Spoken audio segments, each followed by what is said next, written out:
આ વાત ઓડિશાની છે, જે એક સામાન્ય માણસની લાચારી અને સિસ્ટમની નિષ્ફળતાની જીવતી જાગતી તસવીર છે. જીતુ મુંડા નામનો એક વ્યક્તિ પોતાની સ્વર્ગસ્થ બેનના બેંક ખાતામાંથી માત્ર 20,000 રૂપિયા ઉપાડવા માંગતો હતો. તેની બેન 26 જાન્યુઆરીએ મૃત્યુ પામી હતી.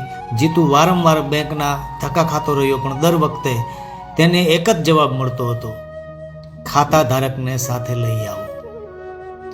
તેણે બેંકના કર્મચારીઓને ઘણી વિનંતી કરી, પોતાની પરિસ્થિતિ સમજાવી, પણ કોઈએ તેની વાત ન સાંભળી.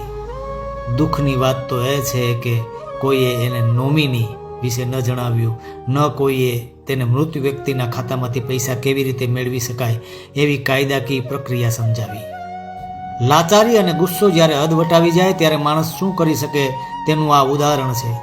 સિસ્ટમને પુરાવો આપવા માટે જીતુ પોતાની બેનની કબર પાસે ગયો. તેને ખોદી એનું અસ્થિપિંજર લઈને સીધો બેંક પહોંચી ગયો, માત્ર એટલું સાબિત કરવા માટે કે તેની બેન હવે આ દુનિયામાં નથી. જરા વિચારો, એક ભાઈ કઈ હદ સુધી મજબૂર થયો હશે કે તેને આ કઠોર પગલું ભરવું પડ્યું. બાદમાં પોલીસે જણાવ્યું કે જીતુ એક અભણ વ્યક્તિ હતો, જેને બેન્કિંગ સિસ્ટમ વિશે કોઈ જાણકારી નહોતી. પણ સવાલ એ છે કે શું ભૂલ માત્ર જીતુની હતી? શું એ બેંક કર્મચારીઓની ફરજ નહોતી કે જે તે વ્યક્તિને સાચું માર્ગદર્શન આપે?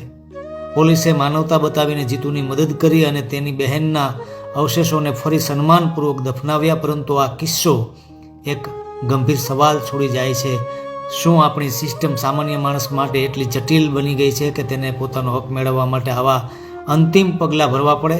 ક્યારેક સમસ્યા પૈસાની નથી હોતી, પણ સમજણ અને સિસ્ટમ વચ્ચેના એક મોટા ખાડાની હોય છે, જેમાં સામાન્ય માણસ કચડાઈ જાય છે.